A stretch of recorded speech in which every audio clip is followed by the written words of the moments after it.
Bu analitik təhlillər, hesabatlar əsasında bir sıra sahələrdə, dövlət üçün strateji əhəmiyyət olan bir sıra sahələrdə tədbirlərin görülməsi baxımından mərkəzin mühüm mövqeyi var.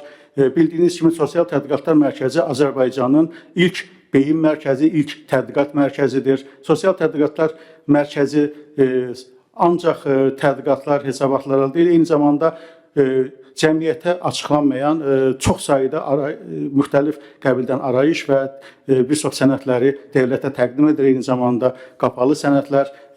Buradakı görmüş olduğunuz çap məhsulu, Sosial Tədqiqatlar Mərkəzinin 200-dən çox çap məhsulu vardır. Onların içərisində analitik hesabatlarla yanaşı tədqiqatlar, fundamental tədqiqatlar, tarix mövzusunda, Qərbi Azərbaycan mövzusunda, ölkədə miqrasiya mövzusunda, ailə mövzusunda, din və ölkənin bələdiyyələr, şəhərsalma, memarlıq, arxitektura, eyni zamanda ekologiya və dövlət üçün ölkəmizin bütün istiqamətlərini, cəmiyyətin etniklər, kimlik, milli kimlik və digər məsələlər, xüsusilə Qarabağla bağlı, ölkənin strateji hədəfləri, ideoloji məqsədləri ilə bağlı bir çox sahələrdə peşəkar ekspertlərin, kadrların cəmləşdiyi mərkəz mühüm layihələrə imza atıb.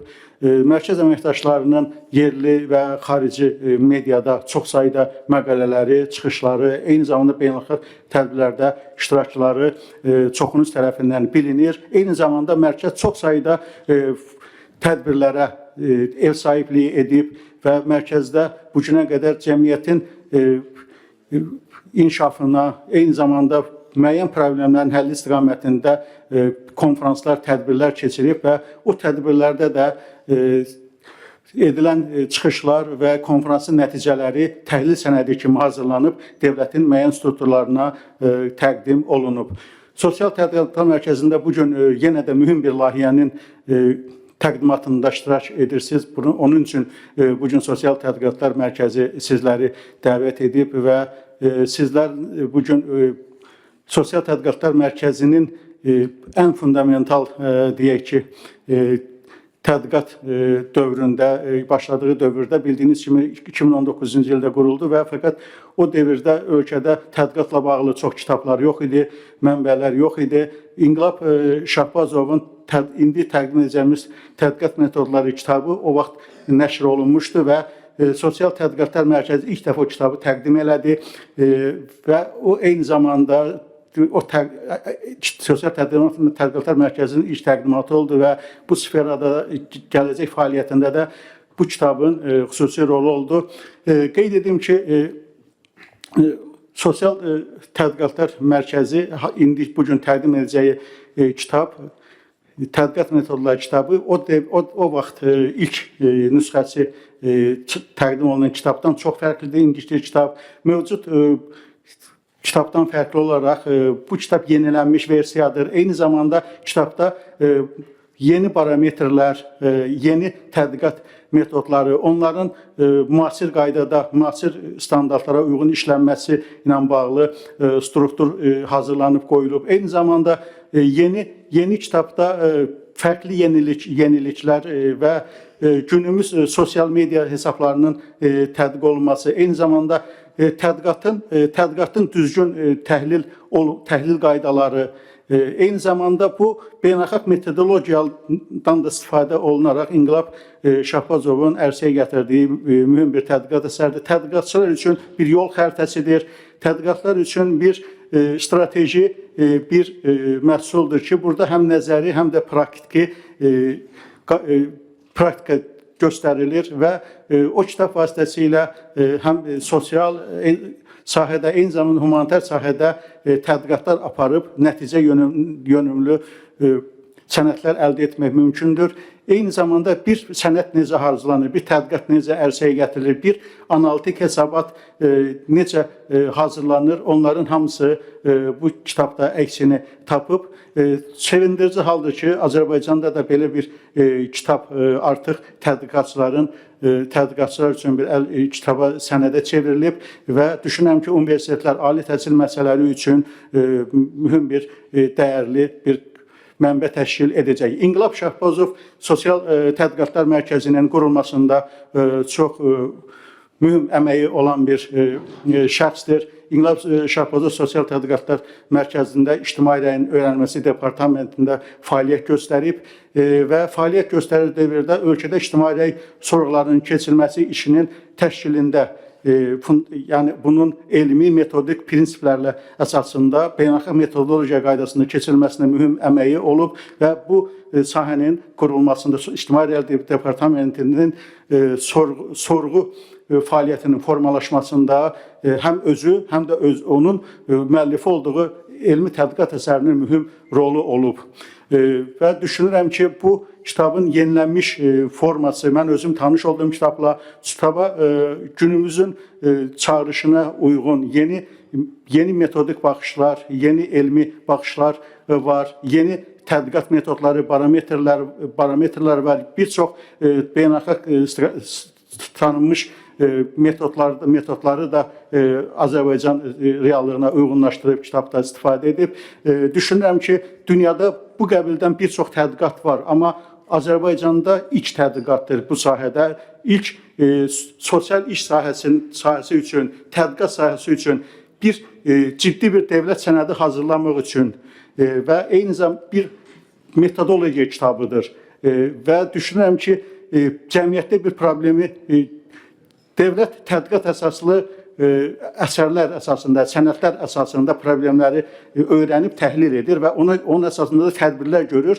Və burada da ən mühüm əsas amil metodologiya amilidir ki, onun içində bir yol xəritəsi, bir kitab, bir əsər olmalıdır və barometr olmalıdır ki, düşünürəm ki, bu kitab eyni zamanda nəzəri baxımından bu kitabı sahib olan insanlar dövlət üçün, cəmiyyət üçün hər hansı bir problemin həlli istiqamətini öyrənmək üçün bu metodlardan, bu qaydalardan, burada yazılan parametrlərdən istifadə edərək düzgün nəticəyə nail ola bilər. O baxımdan kitab çox əhəmiyyətlidir.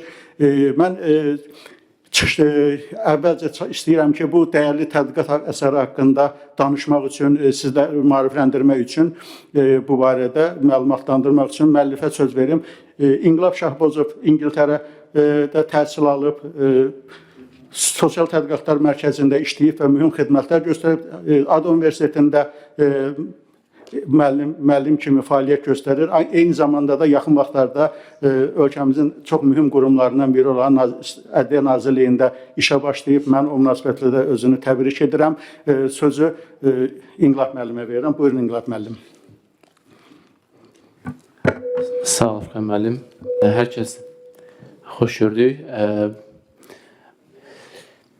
Əfqan müəllim kitabları kifayət qədər danışdı və təkrarçılığa mən çox yol vermək istəmirəm. Qısa olaraq deyim ki, mənim bu kitabı yazmaqdan məqsədim və hədəfim nə idi? Hədəfim əsas o idi ki, Azərbaycanda kimsə tədqiqat aparmaq istəyəndə bir vəsait olsun və öz dilimizdə olsun. Burada müəllimlər var, tələbələr var görürəm və siz yəqin ki, yaxşı bilirsiniz ki, Azərbaycan ilə elmi ədəbiyyat çatışmazlığı uzun illərdir var. Son illər bu barədə tərcümə hesabına bir xeyli irəliləş əldə edilib. Mən bunu xüsusi humanitar sahədə görə bilirəm.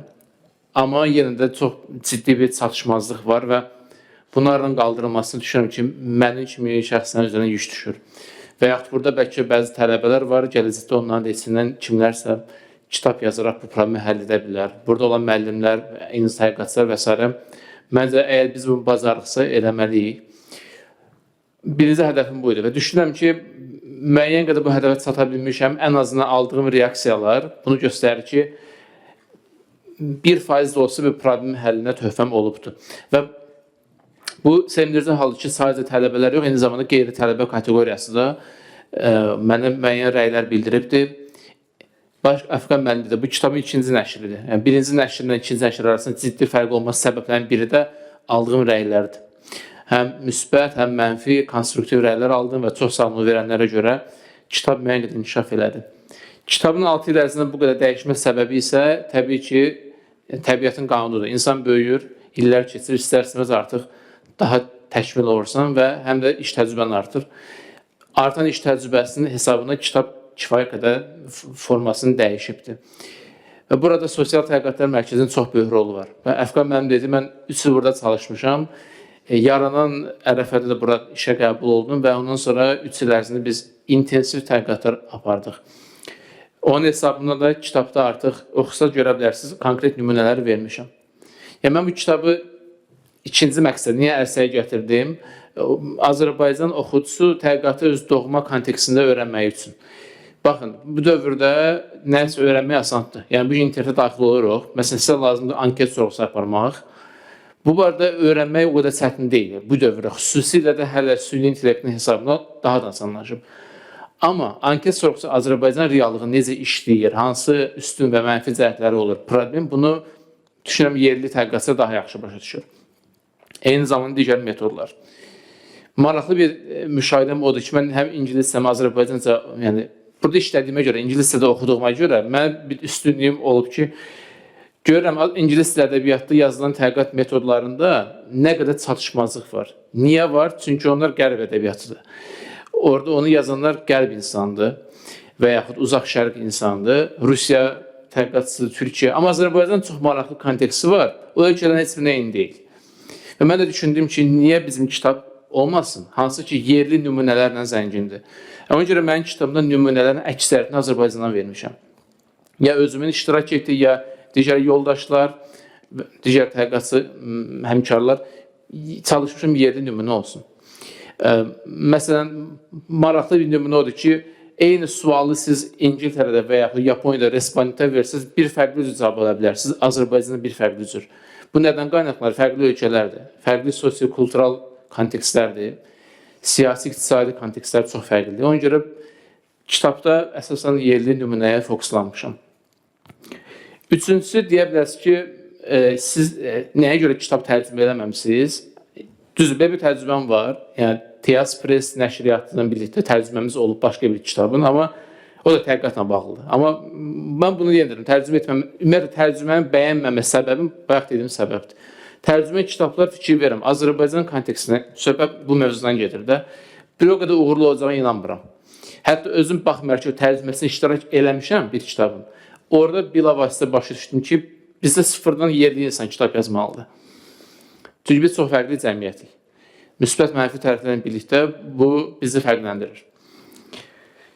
Dördüncü məsələ isə nəyə görə bu kitabı ərsəyə gətirdim? Bir növ yaxşı mənada həsəd aparmaqla, qərb ölkələrə paxıllıq eləməklə bir növ, amma yaxşı mənada, bilməm bunu necə adlandırmaq olar. Siz məsələn gedin inkişaf etmiş bir ölkədə kitabxanaya və orada siz kilometrlərlə, metr demirəm, kilometrlərlə rəflər görərsiniz ki, tamamilə tədqiqat metoduna aid kitablardır. Yəni onlar o qədər qabaqdadılar. Yəni orada bir kitab rəfinə sığmayacaq qədər tədqiqat metodu kitab var. Mən Türkiyədə olanda da onun müşahidələrini, Türkiyədə bir kitab mağazasında belə deyək də, bu pərdə boyda divar idi, divarda rəf qoymuşlar, tamamilə sosiologiya kitabları idi.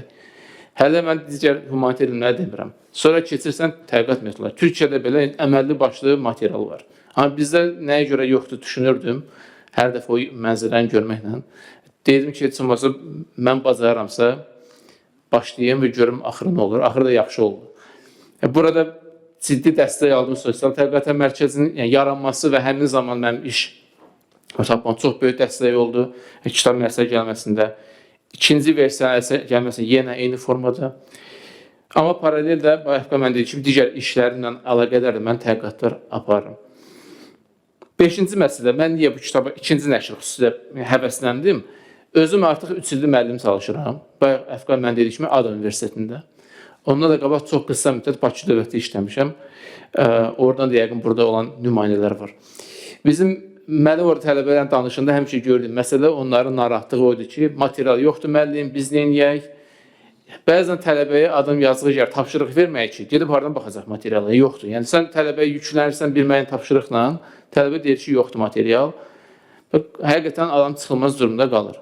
Yəni hər bir tələbə də deyə bilməli ki, ged ingiliscə material tap, rusca tap, türkcə tap. Bu məcburiyyəti deyil əslində, o başqa dildə material oxusun. Bir növ mən indi tələbələrə pislik elədim ki, bəhanələr yoxdur artıq.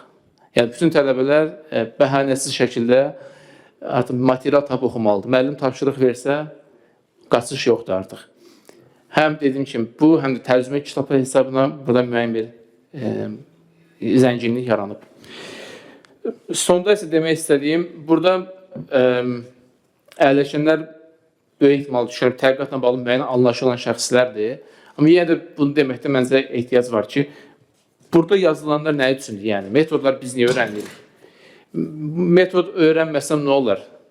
Təbii ki, metod öyrənməsək dünya axırı deyil, amma metod öyrənmənin avantajları düşünürəm, xüsusilə müəllimlər üçün, tədqiqat oxuyan tələbələr, doktorantur oxumaq istəyən və oxuyanlar, magistr, bakalavrda dissertasiyasında onlar üçün çox önəmlidir. Çünki sadə bir nümunə deyim, siz məsələn dünyada tanınmış universitetdən birinə gedin və bakalavrın birinci il, yəni tələbəsinin dərsinə daxil olun, materialına baxın, orada tədqiqatdan danışılır. Humanitar sahədə, istər iqtisadiyyat, sosiologiya, kriminologiya və siyasi elmlər birinci semestrdən, bakalan birinci ildən keçirilir və axıra qədər. O deməkdir ki, hər kəs orada oxuyan tədqiqatçı olacaq. Amma ən azından bazı biliklər formalaşır və gələcəkdə sizə həm iş tapmaqda, həm akademik karyer qurmaqda çox böyük kömək ola bilər. Bu, məncə, bizim yaralı yerlərdən biridir. Azərbaycanda təhsil ki, mən dəfələrlə rastlaşmışam. Şəxsin akademik kifayət qədər yaşı var, təcrübəsi var, amma tədqiqatın ən bazı biliklərin bir məlumatı yoxdur. Öyrədilməyib vaxtı ilə və özü öyrənməyibdir. Bu, hər dəfə görəndə mən bunu narahat oluram ki, necə olaraq, yəni bu insan doktorantura dərəcəsində alıbdır, amma fundamental bilikləri hələ yoxdur. Bu kitabı da mən sırf onun elə insanlar üçün nəzər etmişəm ki, heç olmasa tədqiqat aparmağın bazasını bilsinlər. İstər doktorant, istər tələbə olsun. Çalışmışım, sadə dildə yazdım ki, bunu hər kəs başa düşsün. Bizim akademik camiyyədən fərqli yerlərdən gələn şəxslər var burada. Yenə də hamımızın ortaq cəhəti olur ki, əgər humanitar sahədə isə bu metodlar bizə aid olacaq. Dediyim kimi, bu adını çəkdiyim elmi sahələr bir-birinə çox yaxındır, metodları paylaşırlar bir növ. Əfqan mənim dediyinə görə təkrarlamaq istəmirəm. Yəni, burada hansı metodlar barədə danışılıb artıq bilirik. Yəni, adını çox eşitdiyimiz metodlardır. Anket sorğusu, müsahibə, data analizi və s. Onlar özü baxa bilər sonradan. Sonda yəni, gəldiyinizə görə həm təşəkkür edirəm, amma həm də istəyərəm ki, əgər təbii kimizə sualı varsa, yəni çəkinmədən sualı versin, maraqlı bir təklifiniz ola bilər, bəlkə kitabı artıq oxumuşsa, rəy bildirə bilərsiniz. Bu sizdən asılıdır. Mənim danışacağım hələ ki bu qədərdir. Sözü Əfqan mənə vermək istəyirəm. Təşəkkür edirəm, hörmətli İnqilab müəllim. Doğrudan da qalib dövlətin özünə məxsus, öz aliminə, yerli alimə məxsus sadə dildə, çox sadə dildə bir tədqiqat metodologiyası kitabının olması bizim üçün də Azərbaycan elm cəmiyyəti üçün, elm ictimaiyyəti üçün də mühüm bir uğurdur.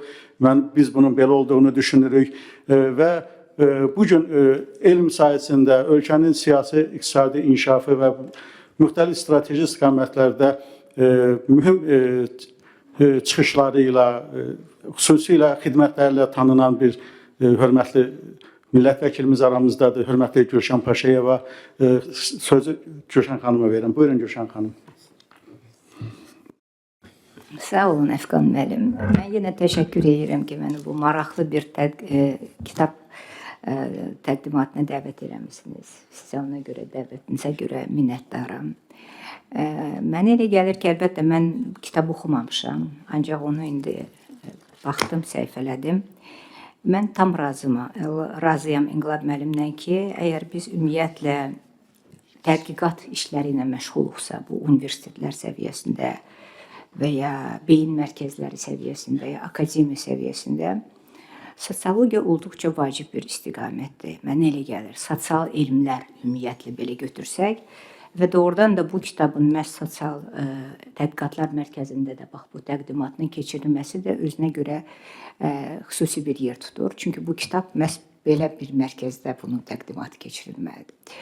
Sosial tədqiqatlar götürsək, Qərbdə çox inkişaf etmiş bir istiqamətdir. Yəni orada insanlar o məsələlərə çox böyük diqqət yönəldirlər.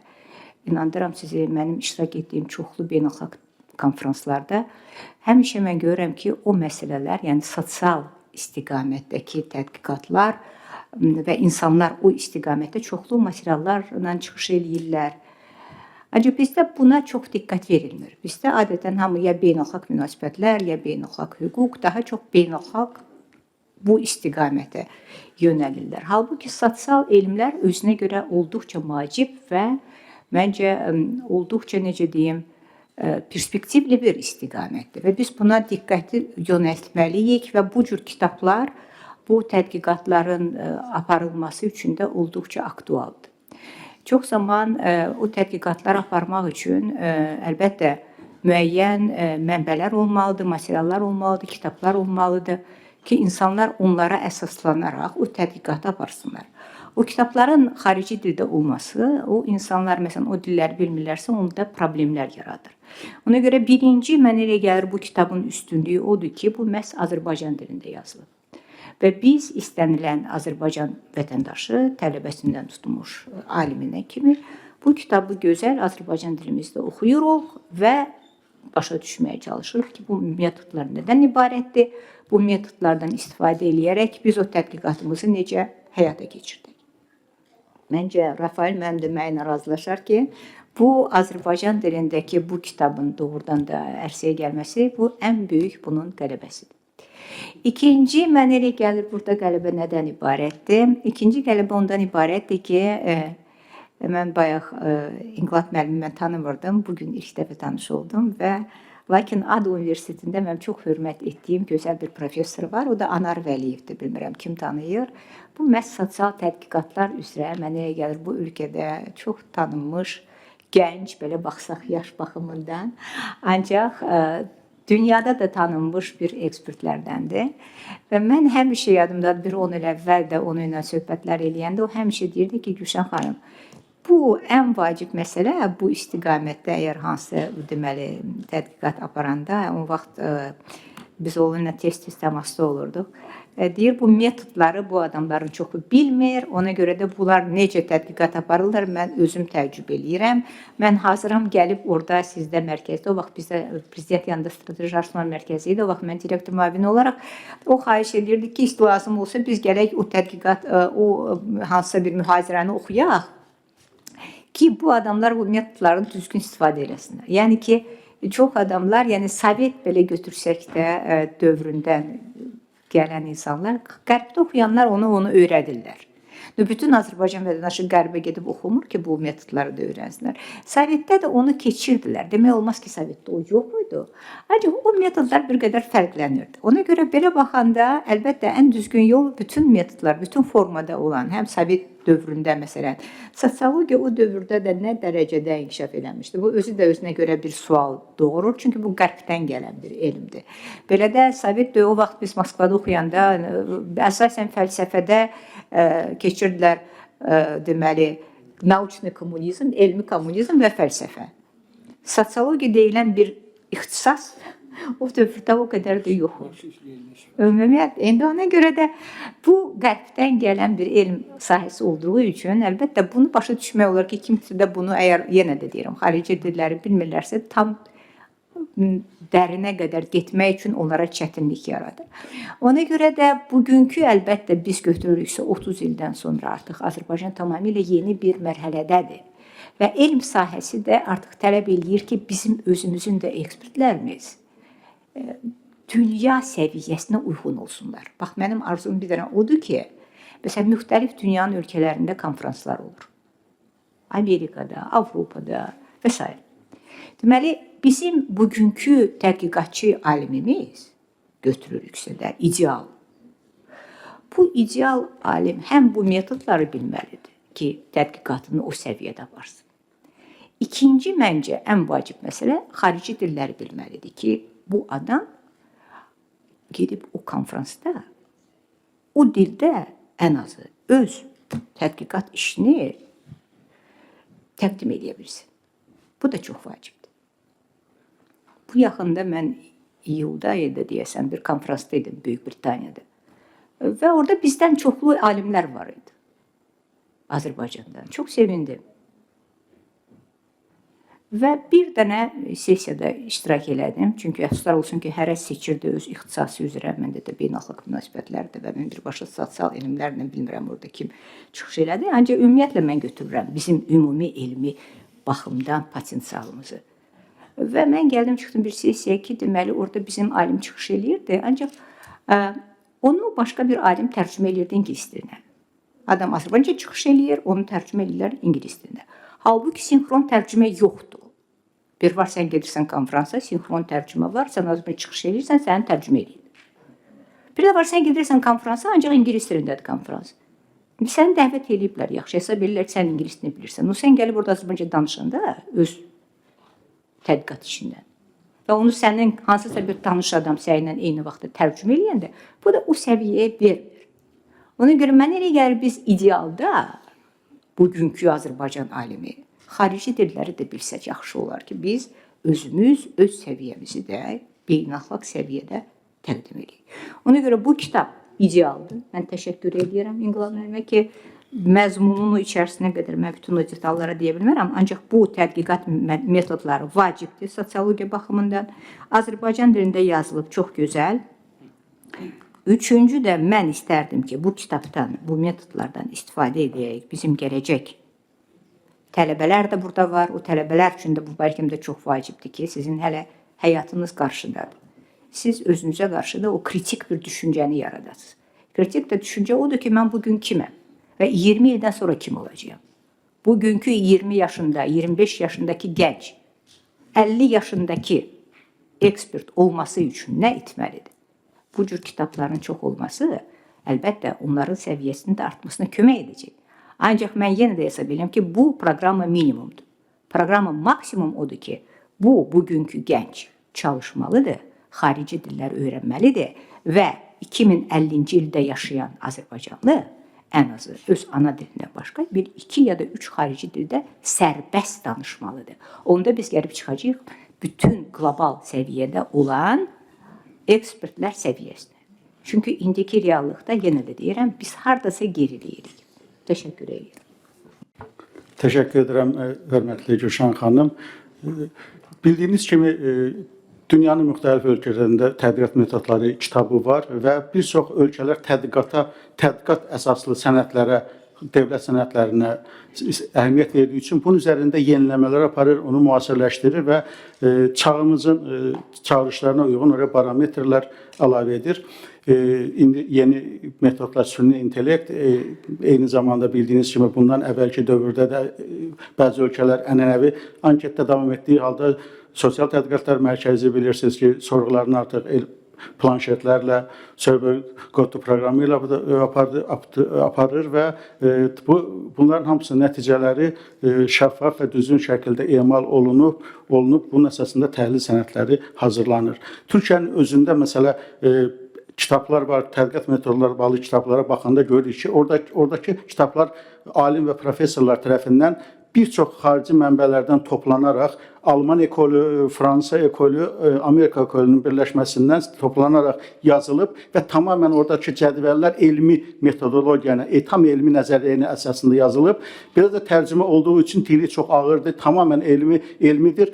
Sahə işi görən, bu istiqamətdə müəyyən bir mövzuda tapşırıq alıb sahə işi görən insan sahəyə gedəndə bu tədqiqatdan istifadə edə bilmir. Çünki çox qəlizdir, həm oradakı cədvəllər, teorilər, nəzəri teorik terminlər, onların sahə işi aparmağında bu tədqiqatlar onlara çətinlik yaradır və onlar üçün sadə bir əl kitabı, kılavuz mahiyyətində bir dərslik, bir metodologiya yoxdur. Amma bu kitabın fərqi ondan ibarətdir ki, onlarla müqayisə aparanda görünür ki, Erhan Etikarın olsun, Baykan Sezarın olsun və onların kitablarla müqayisə aparanda görünür ki, açıq-açıq görünür ki, bu kitab ancaq sahə işi apara bilən həm alimlər üçün uyğun bir dildə yazılıb, uyğun bir termində, metodologiyada yazılıb. Eyni zamanda sahə işi görən insanlar da özləri də sərbəst bu kitabı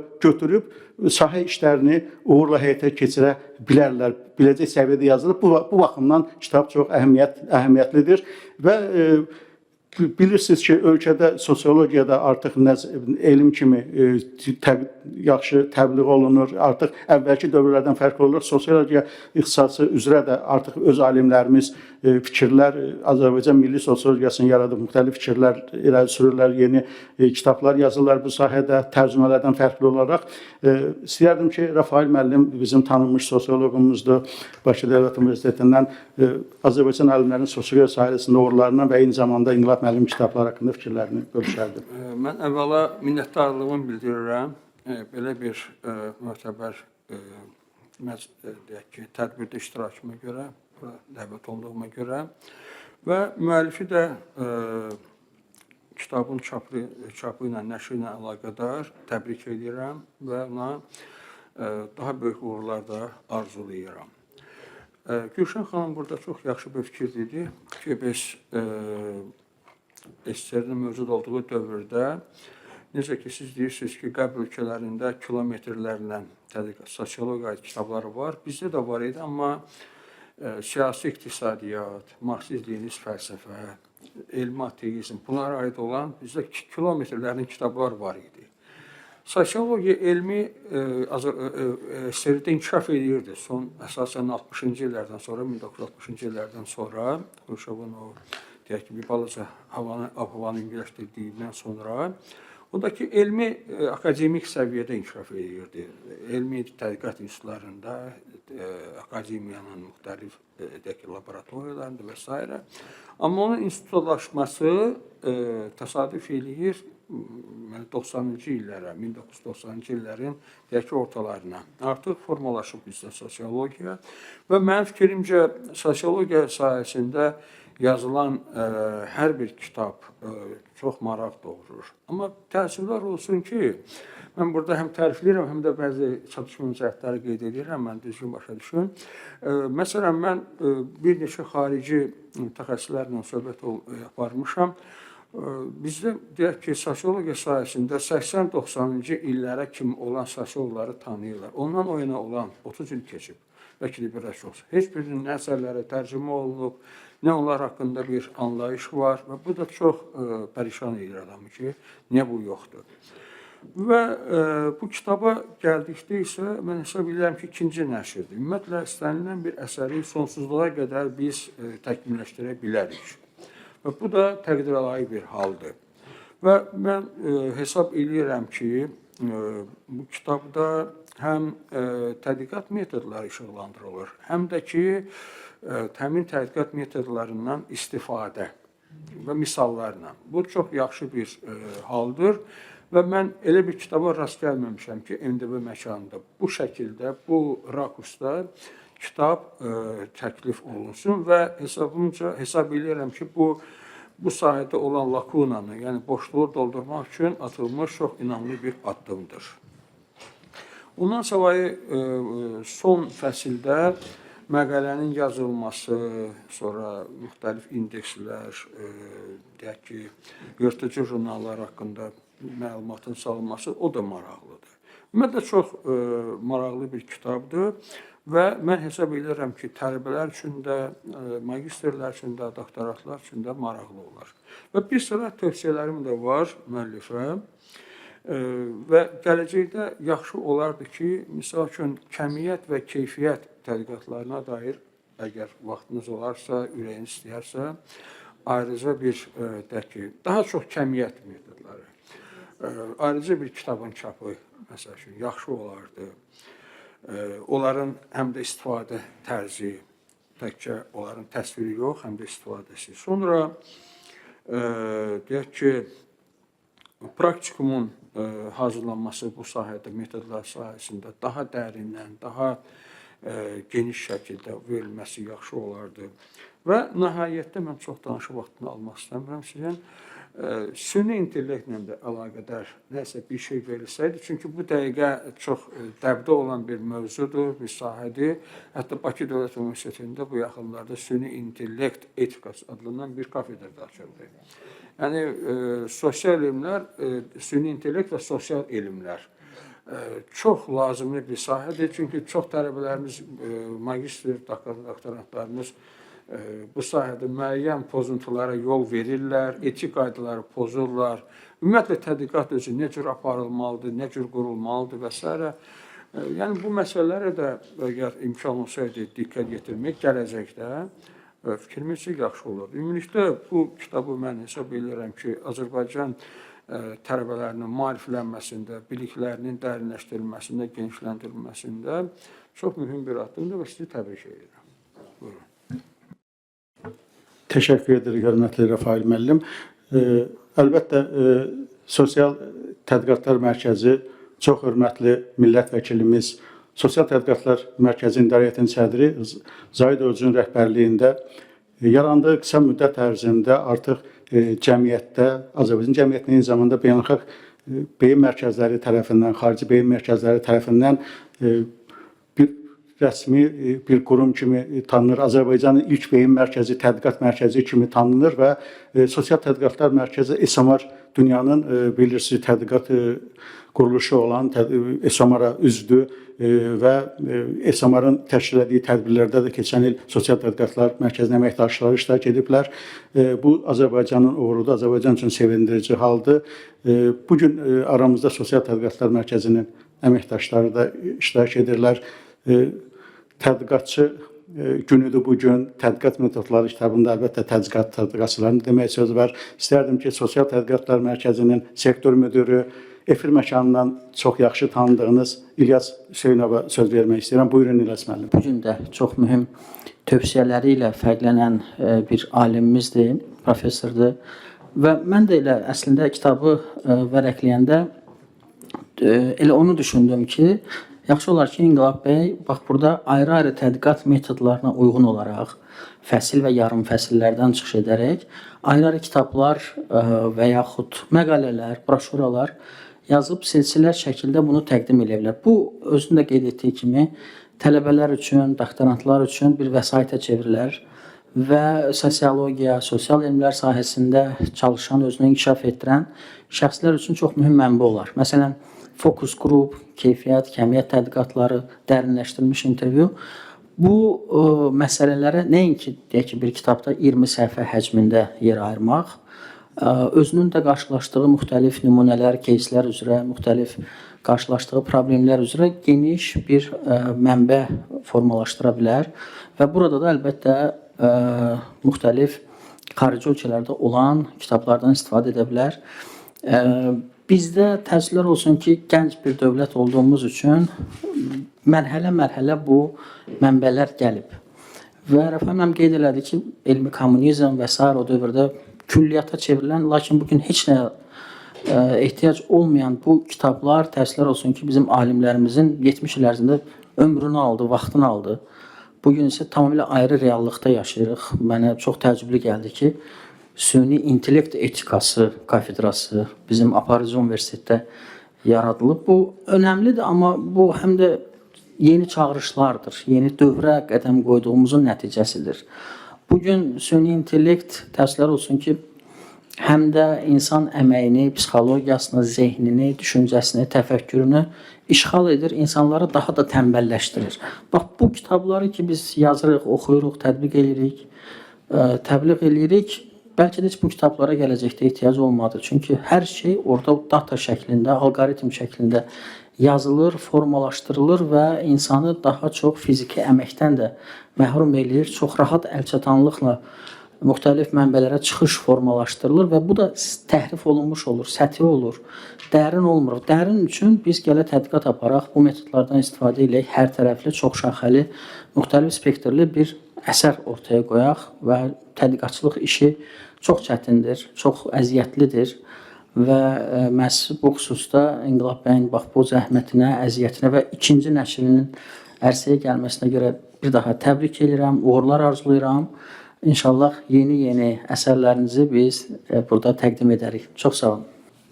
İlk növbədə salamlayıram hər kəsi, hörmətli sədarət, hörmətli tədbir iştirakçıları. Həqiqətən də çox maraqlı və faydalı tədbir olduğunu hesab edirəm. Çünki tədqiqat metodları həm tədqiqatçı üçün, həm də müəyyən problemin öyrənilməsinə məşğul olan, maraqlı olan hər kəs üçün maraqlıdır, vacibdir və biz magistratura səviyyəsində yəqin tədris aparan müəllimlər də məlumdur ki, bu ildən artıq o fənn olaraq məcburi şəkildə standarta salınıb.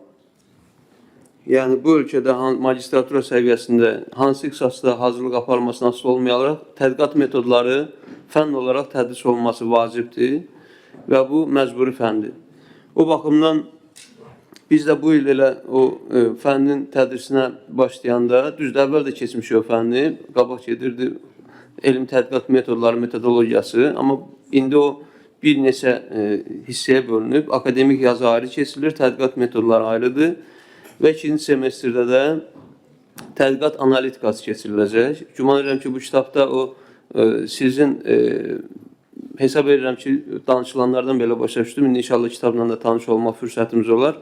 Hər iki fənnin birləşməsi bu kitabda öz əksini tapır. Çünki orada real nümunələr üzərində analitikada yəqin ki var. Sizi biz Pedaqoji Universitetdə də görməyə çox şad olarıq.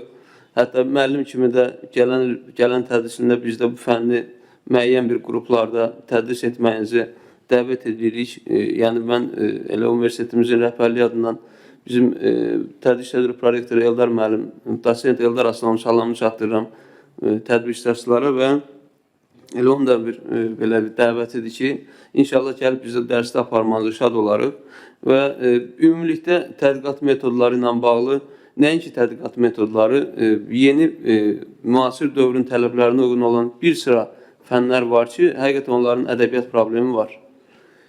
Və sosiologiya, siyasi elmlər, tədqiqat sahəsi elədir ki, qabaq deyirlər ki, biologiya, fiziologiya, kimya və yaxud da deyək ki, bu sahələrdə dərsliklər 5 ildən sonra aktuallığını itirir. Çünki 5 il ərzində yeni kəşflər olur.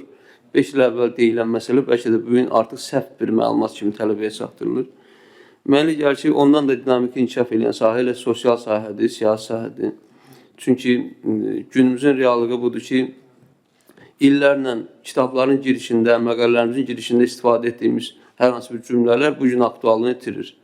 Şükürlər olsun ki, Cənab Ali Başkomandanın rəhbərliyi ilə, xalqın birliyi ilə, deməli, ordumuz öz gücü ilə torpaqlarımızı işğaldan azad edib. Və indiyə qədər yazırdıq Ermənistan-Azərbaycan Dağlıq Qarabağ münaqişəsi, 30 ilə qədər davam edən müharibə. Artıq o cümlələr aktual deyil. Deməli, o cümlələrin olduğu kitablar da artıq yenilənməlidir. Yəni, eləcə də digər məsələlər. O baxımdan İnqilab müəllimin kitabının təqdimatında iştirak etməkdən məmnun olduğumuzu bildiririk. Hətta, bəli, biz ondan çox hesab edirdik, amma mən baxıram zala 20-yə yaxın bizim əməkdaşımız, müəllimlərimiz, professor müəllimiyyəti iştirak edir.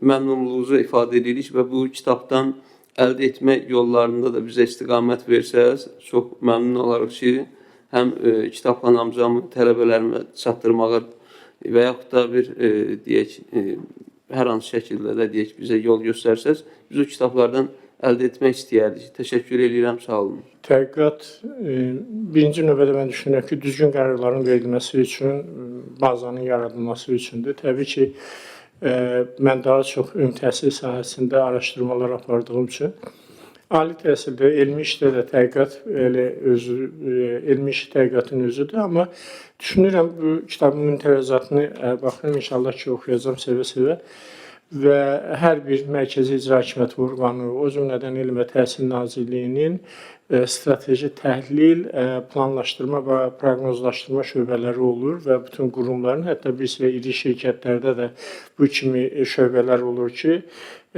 demək, həmin qurumun fəaliyyətinin doğru istiqamətləndirilməsi üçün, lazım olan qərarların doğru vaxtda verilməsi üçün təhqiqatlar aparırlar ki, bu təhqiqatların əsası da dediyimiz kimi istər sorğulardır, bu sorğular onlayn, telefon və yaxud da anket sorğuları və s. yolundan aparılır və bu təhqiqatlar əslində dediyimiz kimi düzgün qərarların verilməsinə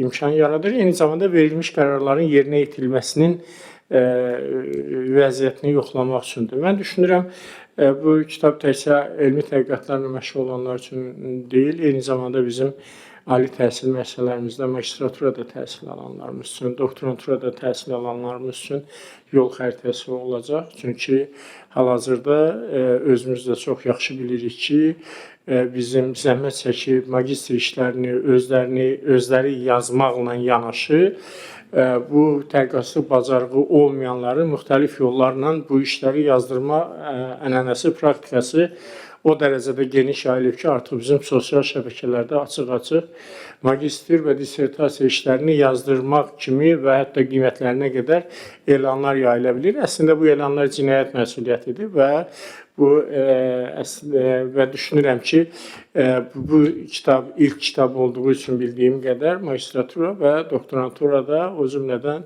dissertantlıq yolu ilə elmi işini aparanlar üçün hər biri üçün stolüstü kitab olacaq. Eyni zamanda bütün qurumlarda, o cümlədən demək iri şirkətlərdə strateji təhlil, planlaşdırma və proqnozlaşdırma şöbələrinin əməkdaşları üçün əsas yol xəritəsi olacaq. O cümlədən bizim kimi təhsil mütəxəssisləri və yaxud da təhsil araşdırmaçıları, indi mətbuat bizi təhsil eksperti adlandırır. Amma əslində təhsil özü çox böyük məfhumdur. Şəxsən mən özümü ümumi təhsil üzrə bu sahədə araşdırmaçı hesab edirəm. Çünki təhsil o qədər geniş bir məfhumdur ki, ümumi təhsil üzrə ekspert anlayışında qəbul edə bilmirəm. Və düşünürəm ki, hətta bizim üçün də buradakı başlıqlara baxıram və düşünürəm ki, bizim özümüz üçün də elə bir yol xəritəsi olacaq. Birinci növbədə müəllifə, bizim gənc alimimizə, araşdırmaçı və pedaqogumuza təşəkkür edirəm və sevindirici haldır ki, biz bu kimi kitabları adətən tərcümələrdən oxuyuruq və yenə sağ olsun bir neçə nəşriyyat var, bu tərcümələrlə məşğul olur. Amma ən çox sevindirici haldır ki, artıq bu həftə ikinci belə haldır. Bir Rafiq Hunaltay adlı bir müəllifin Sadə İdarə Etmə kitabı əlimə düşüb, onu oxuyuram. Və kitabın cümlələrinə də baxıram, çox sadə və axarlı, belə zəncirvari olaraq cümlələr biri-birinə bağlıdır. Düşünürəm ki, hər birimiz üçün təkcə bir mütaliə yox, eyni zamanda bizim formalaşmamıza, təkmilləşməyimizə təkan olacaq. Bir də Sosial Tədqiqatlar Mərkəzinə bu tip təqdimatlara görə təşəkkür edirəm və bizim müəllifə bu sahədə araşdırmalarını və dəyərli alimimizin o tövsiyəsi ki, hətta bunun ayrı-ayrı bölmələrini daha da genişləndirmək olar. Bu yolda uğurlar arzu edirəm. Təşəkkür edirəm hər birinizə. Salam, hər kəs salamlayıram. Təşəkkür edirəm söz verdiyiniz üçün. Əslində Azərbaycanda təhsilin inkişafı üçün atılan hər bir addım həqiqətən bu gün bizim üçün çox vacibdir. Yəni burada da gənc kadrların yeniliklər etməsi, yenilikləri gətirməsi də çox vacibdir. Tədqiqat metodlarını tədris edən müəllimlərdən biri də mənəm, bizim magistrlarımıza. Mən bir böyük ədəbiyyat siyasi verməyimə baxmayaraq tələbələr adətən həmişə ən sadə dildə yazılan kitaba müraciət edirlər və bu kitablardan biri də Lenqlab müəllimin kitabı olurdu ki, adətən buna üst tuturdular. Xarici ədəbiyyatdan istifadə dil bilikləri olmasına baxmayaraq biz bilirik ki, nə qədər də dili bilmiş olsaq belə akademik səviyyədə bizdə dil bilikləri o qədər yüksək olmadığı üçün IELTS səviyyələri olmasına baxmayaraq tələbələr professional həmin akademik terminologiyaları çox da düzgün bilmədikləri üçün ingilis dilində oxumağı da xoşlamırlar və yaxud da hər hansı başqa bir dildə. Ona görə adətən daha sadə dildə yazılan və özlərini daha rahat qavraması olan kitablara müraciət edirlər. Enqilab müəllimin kitabı da bu seriyadandır, belə deyək. Təşəkkür edirik biz sizə belə bir kitab tələbələrə bəxş elədiyiniz üçün. Sadəcə olaraq bir məsələ ilə heç bir şəkildə bu auditoriyada razı olmaq istəmirəm. Bugünkü günə qədər olan tədqiqatları, aparılmış araşdırmaların üzərindən xətt çəkə bilmərik. Tədqiqat metodları indiyə qədər araşdırılmayıb və yaxud da ölkədə istifadə olunmayıb deyə bilmərik. Çünki bizim ölkədə bu qədər tədqiqatlar hansısa metodların əsasında aparılıb. Və bundan əvvəl də bir çox da tədqiqat metodları kitabları var ki, biz özümüz müdafiəyə gedənə qədər onlardan istifadə eləmişik. ancaq yenilənir. Bu gün çatışmayan bir şey var. Burada tədqiqat metodlarında yeni bir şey yoxdur, hamımız tədqiqat metodlarını istifadə etmişik. Sadəcə burada dəyişən bir şey var.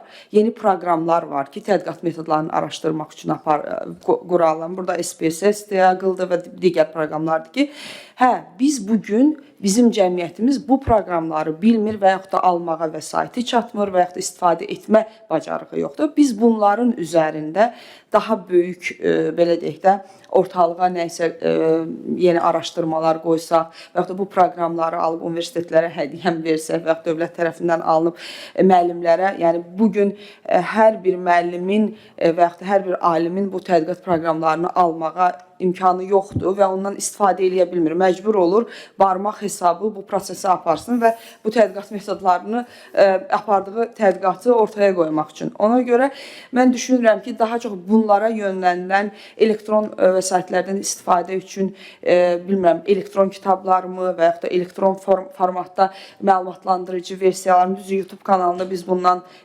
baxırıq, öyrənirik, istifadə edirik.